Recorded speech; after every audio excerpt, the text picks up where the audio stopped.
KCR farm house వద్ద కాంగ్రెస్ నేతల వినూత్న నిరసన. ఎర్రవల్లిలో ఫామ్ హౌస్ వద్ద గజ్వేల్ మాజీ ఎమ్మెల్యే నర్సారెడ్డి కాంగ్రెస్ నాయకుల నిరసన.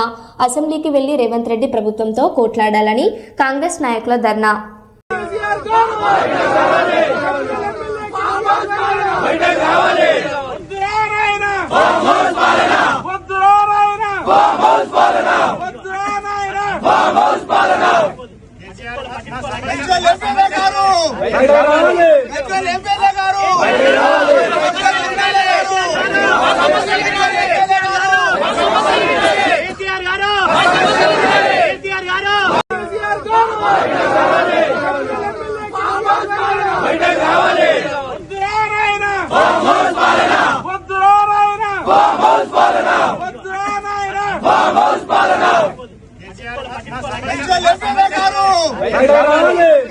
ఎంపీ గారు